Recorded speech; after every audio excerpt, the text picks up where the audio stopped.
시간 우리에게 주시는 하나님의 말씀 에베소서 4장 25절로 5장 2절까지의 말씀입니다.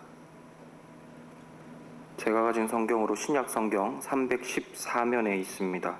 에베소서 4장 25절로 5장 2절까지의 말씀입니다.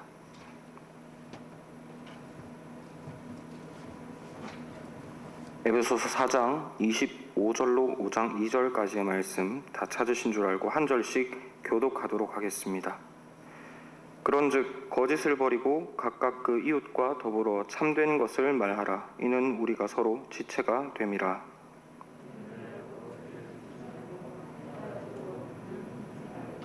마귀에게 틈을 주지 말라.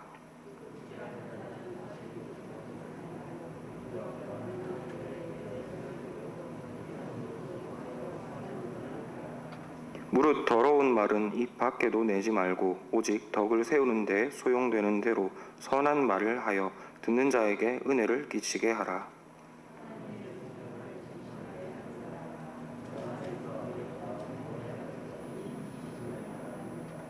너희는 모든 악독과 노함과 분냄과 떠드는 것과 비방하는 것을 모든 악의와 함께 버리고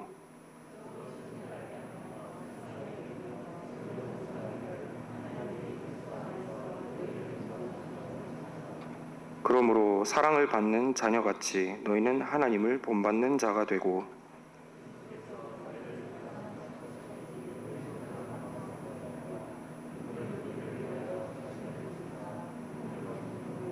희생제물로 하나님께 드리셨느니라. 아멘. 읽은 말씀으로 영적인 성도가 되십시오 라는 제목으로 함께 하나님의 말씀 살펴보도록 하겠습니다. 지금은 한국 사회에 관심이 많이 수그러들었습니다. 하지만 딱 1년 전 이맘때 한국 사회에 절대적인 관심을 받는 한 단체가 있었습니다. 바로 신천지이죠. 그리고 저들을 향한 세상의 주된 반응은 이해할 수 없다였습니다. 왜냐하면 그때 한참 시끄러웠던 31번 환자로 인해 시끄러웠던 이 코로나19 사태에 대해서 그리고 정부와 언론, 국민들에 대하는 이 신천지의 대응 방식이 그야말로 기상천외했기 때문입니다. 이해하기 어려웠던 것이죠. 일반적으로 사람은 논리적인 것, 이해되는 것, 상식적인 것을 선호합니다. 그에 반해 신천지 집단의 행동은 너무 비상식적이었다는 것입니다. 그래서 신천지가 많은 사람들의 부정적인 관심을 끌었고 지탄의 대상이 되었습니다. 하지만 그럼에도 불구하고 이 언론을 통해서 밝혀진 것만 보았을 때 신천지 신도의 수가 약 20만 명이라고 합니다. 아마 그 배는 되지 않을까 싶습니다. 즉 이렇게 비논리적인 집단에 결코 작지 않은 사람이 동조하고 있다는 것입니다. 그리고 이처럼 비논리적인 집단에 수많은 사람들이 함께 할 수 있는 이유는 그들이 사용하고 있는 비밀의 주문이 있기 때문입니다. 이 말만 꺼내면 그 어떤 비논리적인 말들도 다 논리가 됩니다.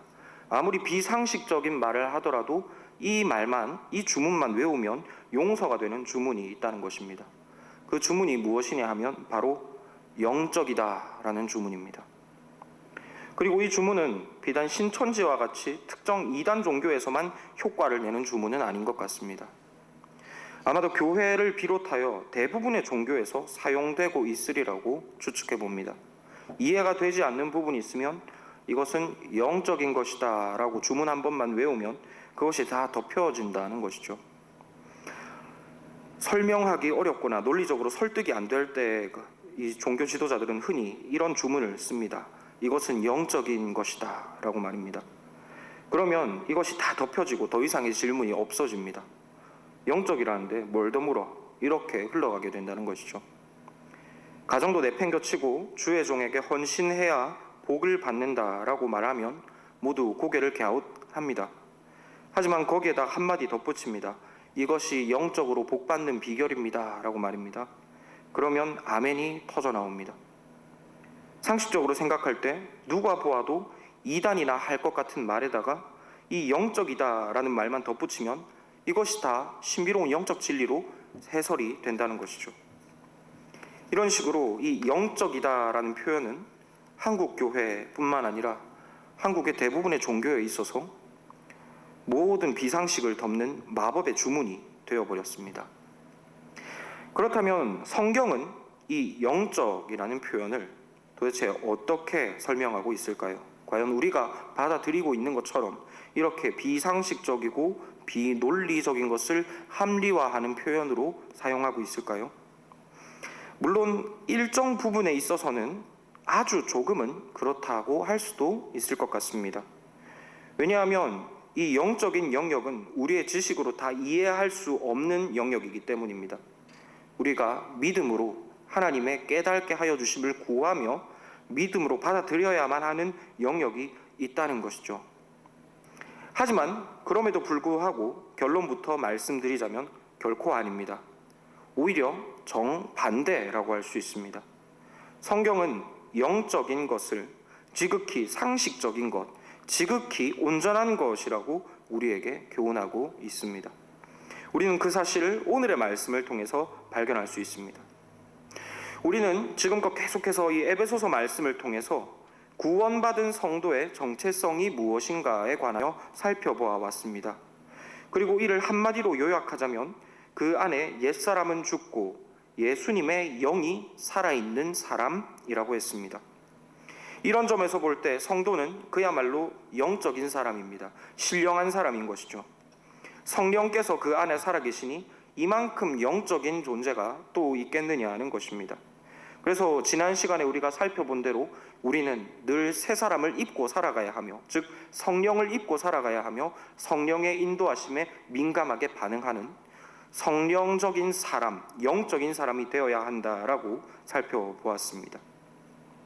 그리고 오늘의 말씀은 그런 영적인 사람이 마땅히 갖추어야 할 구체적인 모습을 우리에게 나열해 주고 있습니다.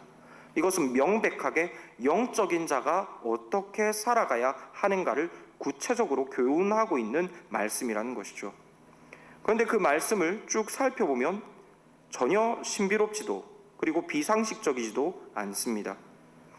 4장 25절로 32절의 말씀입니다. 꽤 긴데 제가 쭉 읽어드리겠습니다. 한번 곰곰이 살펴보시기 바랍니다.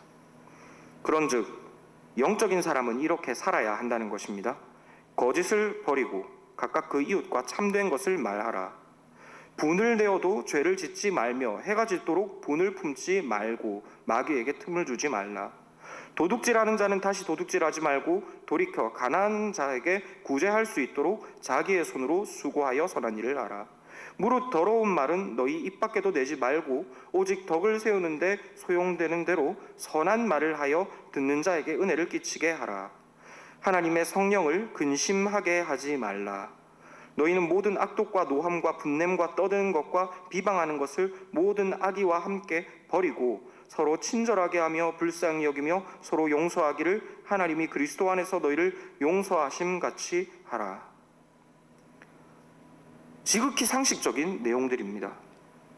이것들을 간단하게 요약해 보겠습니다. 성도는 거짓말하면 안 된다고 합니다. 그리고 화가 날 수 있지만 그것을 그날에 그치도록 화를 제어해야 된다고 합니다. 도둑질을 하지 말고 가난한 이웃을 돕기 위해서 합법적으로 성실하게 일해야 한다고 합니다. 말까지도 조심해야 한다고 권면하죠. 서로를 용서하라고 합니다. 이것들은 초등학교 1학년, 요즘에도 그렇게 부르는지 모르겠습니다만 바른 생활 책에나 나올 법한 아주 일반적이고도 아주 상식적인 이야기입니다. 거듭나지 않았다 하더라도, 영적이 아니라 하더라도 이것은 당연한 이야기들이고 당연히 지켜야 할 내용들입니다. 그런데 본문은 이렇게 영적으로 거듭났다라고 하는 성도들에게 요구하기를 이런 지극히 상식적이고도 지극히 당연한 일들을 요구하고 있는 것입니다.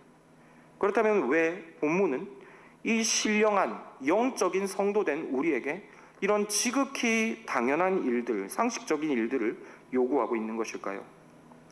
우리는 오늘의 말씀 안에서 거듭난 자가 기본적이고 상식적인 일들을 행해야만 하는 두 가지 중요한 이유를 발견할 수 있습니다. 다시 표현하자면 거듭난 자, 곧 영적인 자가 지극히 상식적이고 지극히 기본적인 사람이 되어야만 하는 이유를 두 가지를 설명하고 있는 것입니다.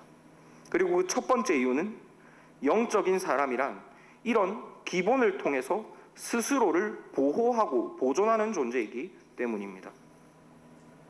우리는 오늘의 말씀이 무엇을 요구하시는가를 바라보기 전에 먼저 이 말씀이 누구에게 요구되고 있는지를 주목해 볼 필요가 있습니다. 즉 오늘의 말씀은 이 영적인 성도를 누구라고 부르느냐는 것입니다. 25절 말씀에는 거짓말을 하지 말아야 할 이유에 대해서 우리가 한 몸의 지체이기 때문이다 라고 설명하고 있습니다. 즉 성도를 가리켜서 예수 그리스도의 몸된 교회라고 부르고 있는 것이죠. 그리고 29절의 말씀에는 덕을 세우는 데 유익한 말만 하고 악한 말은 하지 말아야 한다라고 권하고 있습니다. 그런데 여기에서 이 덕을 세운다라는 표현을 원문으로 살펴보면 여기에 덕이라는 단어는 사실 없습니다. 문맥상 넣은 것이지 이 덕이라는 단어는 사실 존재하지 않습니다. 즉 무엇인가를 건설하고 세움에 있어서 유익하도록 말을 하라라는 것이죠. 그리고 문맥상 따져볼 때 여기에서 이 선한 말을 통해서 세워가야 할 것, 건설해 나아가야 할 것은 교회 공동체라고 할 수 있습니다. 즉 29절 역시 이 권면을 받고 있는 성도들의 정체성을 교회라고 말하는 것입니다. 그리고 이런 맥락에서 26절로 27절의 말씀 보면 이것이 모두 교회를 사수하기 위한 권면임을 알 수 있습니다. 화가 나더라도 너무 오래 화를 품고 있으면 안 됩니다. 그리고 마귀가 틈타서 분열을 시키지 못하도록 해야 합니다. 그것이 모두 교회를 위한 일입니다. 이로 볼 때 오늘의 말씀이 성도에게 기본적인 덕목들을 요구하는 이유는 성도의 정체성이 성도 개인이 아니라 성도는 곧 교회의 지체이기 때문입니다. 즉 신령한 성도들이 이 지극히 기본적인 덕목을 갖추어야 하는 이유는 그들 자신이 곧 교회이며 그들 자신인 교회를 지켜내기 위함이라는 것이죠. 그리고 이는 에베소서의 큰 맥락을 이해할 때 지극히 자연스러운 요구임을 우리는 알 수 있습니다. 우리가 에베소서 말씀을 통해 살펴본 대로 우리가 예수님을 믿고 세례받는다는 것은 옛사람을 예수님과 함께 죽이는 것이라고 했습니다. 그리고 세례를 통해 옛사람이 죽어 없어진 그 자리에 세례를 통해 예수님의 영, 곧 성령께서 임재하심으로 우리는 예수 그리스도의 지체로서의 교회가 된다고 했습니다. 즉 세례는 우리 개인을 죽이는 일이며 동시에 예수 그리스도의 몸에 우리를 접붙이는 예식인 것입니다. 그러므로 세례받은 영적인 우리는 예수 그리스도의 지체이며 우리의 머리는 예수님이 되십니다.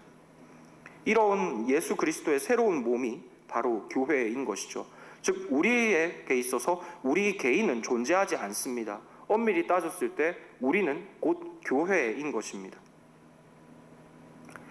그리고 이런 교회로서 자신을 인지하는 영적인 사람은 이 교회를 지키기 위하여 자기 자신인 교회를 지키기 위하여 모든 일에 있어서 기본에 충실하며 모든 일에 있어서 신중할 수밖에 없다라고 오늘의 말씀이 권면하고 있는 것입니다.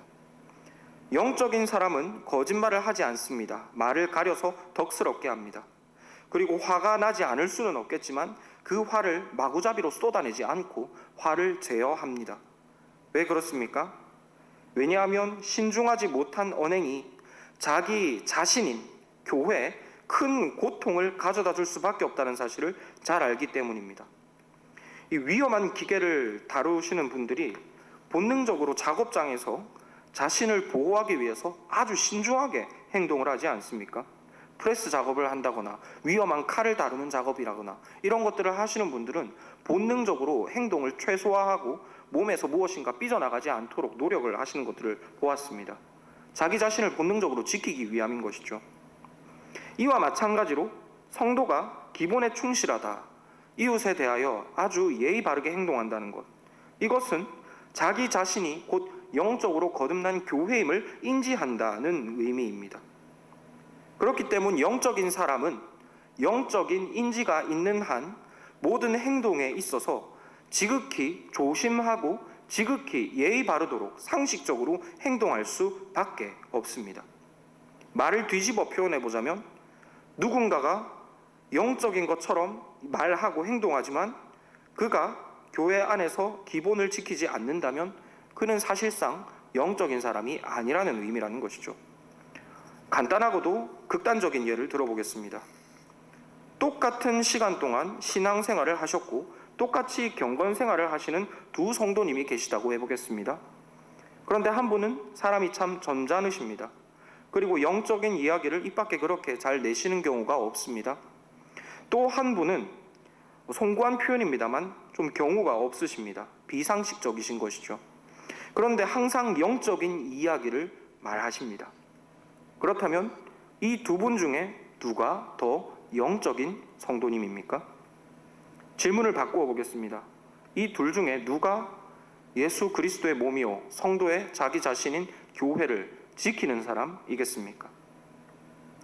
뻔한 것입니다. 우리 기독교에서 영적이라는 것은 곧 성령적이라는 의미입니다. 그리고 성령은 예수 그리스도의 영이며 아버지의 영이십니다. 그리고 예수 그리스도의 몸이 교회이죠.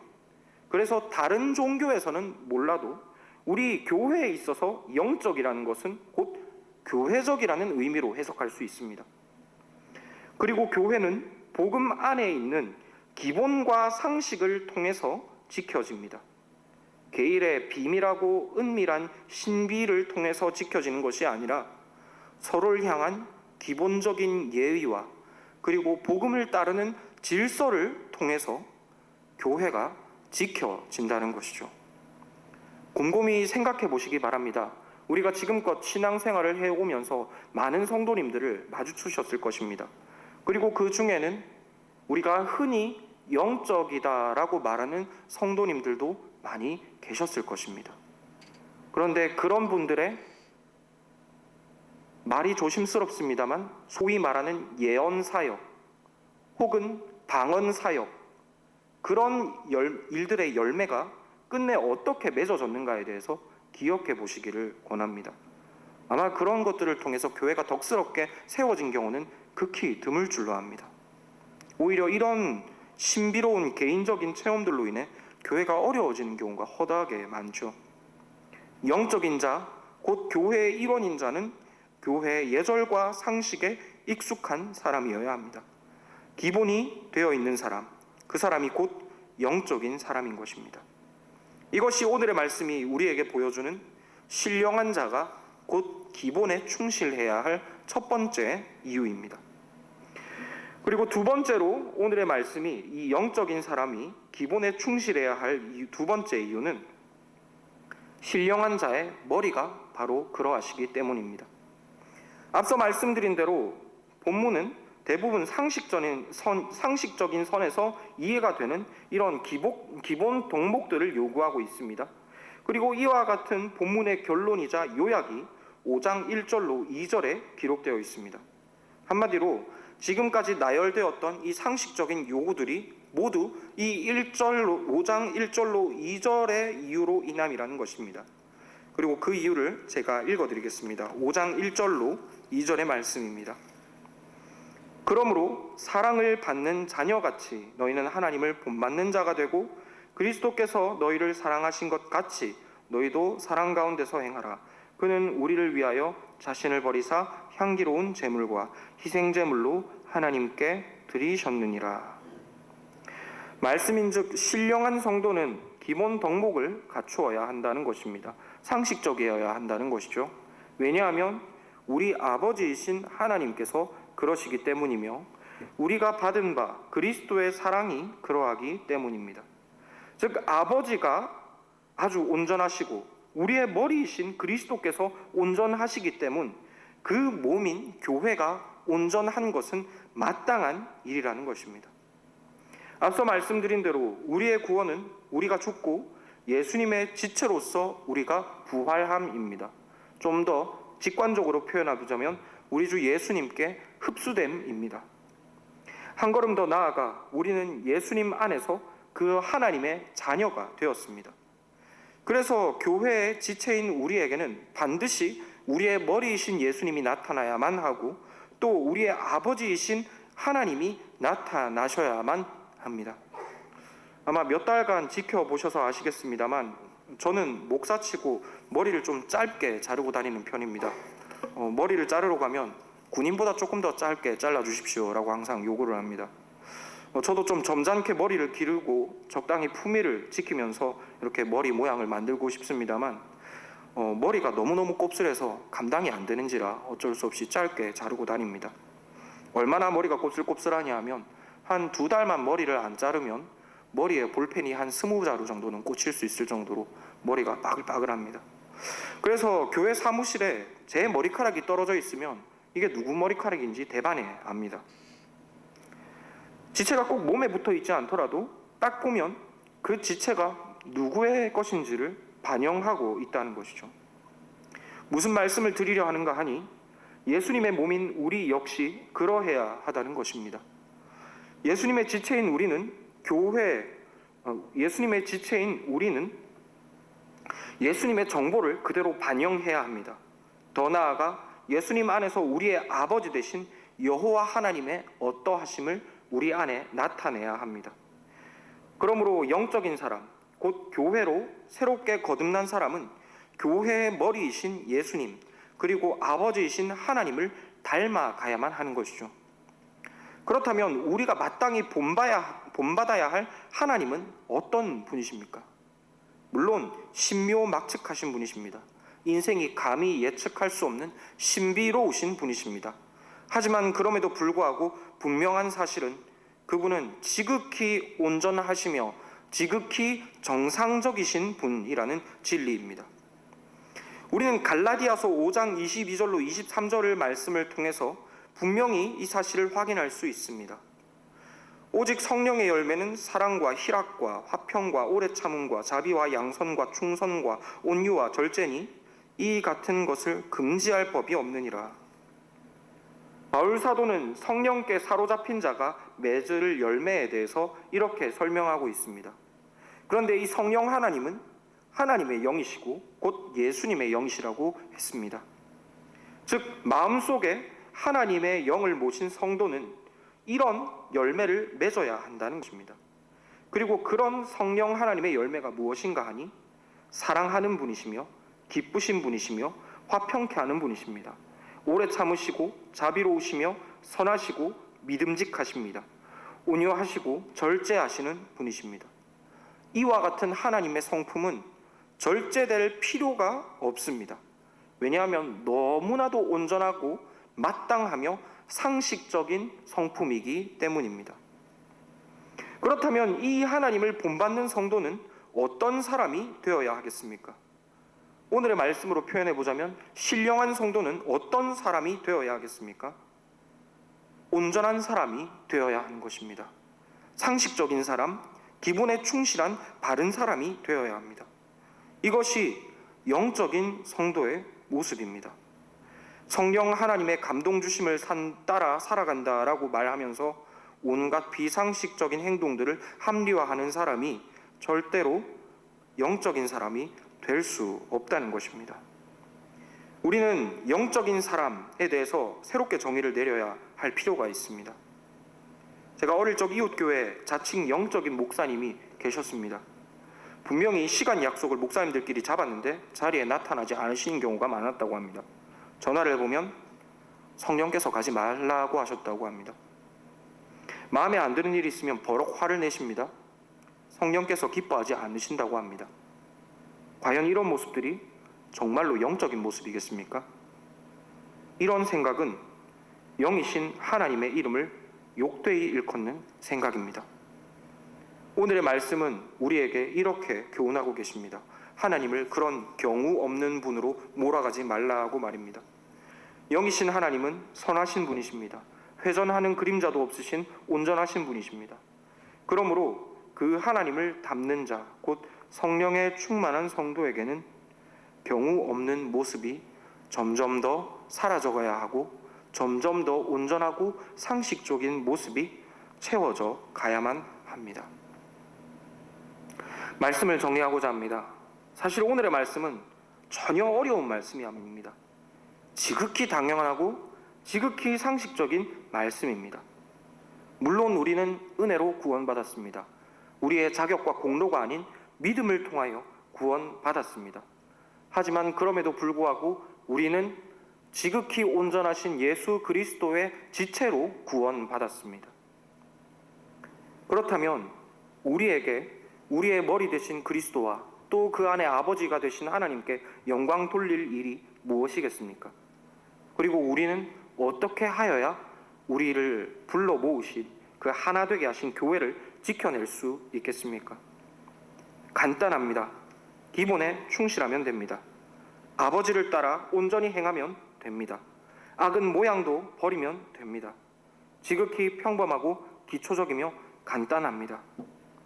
이것이 바로 성령에 충만하게 사로잡힌 자의 모습입니다. 사람은 성령이 충만하면 충만할수록 더 정상적이어지고 상식적이어지며 온전해져 갑니다. 그런데 이 기본을 잊어버리는 순간 교회는 혼탁해지기 시작합니다. 정의롭지 못한 일로 하나님께 영광을 돌리려 합니다. 선하지 않은 방향으로 교회를 자라게 하려 합니다. 복음이 아닌 방법으로 교회를 지켜가려고 합니다. 상식적으로 이 일이 될 리가 없는 것이죠. 영적이라는 것은 곧 온전하다, 상식이 통한다는 의미일 수밖에 없는 것입니다. 그럼에도 불구하고 우리가 이루어가야 할 이 영적인 사람이 너무나도 혼란스럽게 느껴지는 이유는 지금 이 시대의 교회가 너무나도 혼란스럽기 때문인 것 같습니다. 앞서 말씀드린 대로 이 영적이다라는 거짓 주문으로 성도를 미혹하는 이리가, 그리고 그런 거짓 논리에 이미 오염되어 버린 교회가 너무나도 많이 있기 때문이라는 것입니다. 그럼에도 불구하고 말씀은 분명합니다. 우리가 혼란에 빠지지 않기 위하여 성령적인 사람이 맺어야 할 9가지 성령의 열매가 무엇인 것인지에 대하여 묵상해 보시기를 권합니다. 그 누구에게도 거절되지 않는 이 기본적이고도 상식적인 성령의 열매들이 우리로 하여금 영적인 사람의 모습이 무엇인지를 분명히 계시해 주실 것입니다. 그러므로 이 말씀을 통하여 영적 분별력을 갖추는 우리 모두가 될 수 있기를 소망합니다. 이로써 허탄하고 거짓을 말하는 이 시대 가운데, 또한 그 시대에 편승하여 허탄한 것을 영적인 것이라고 말하는 이 교회들 가운데 참된 주의 진리가 무엇이며 참된 영적인 영광이 무엇인지를 바르게 드러낼 수 있는 우리 성막교회가 될 수 있기를 소망합니다. 이 시간 들은 말씀을 기억하며 함께 기도하도록 하겠습니다.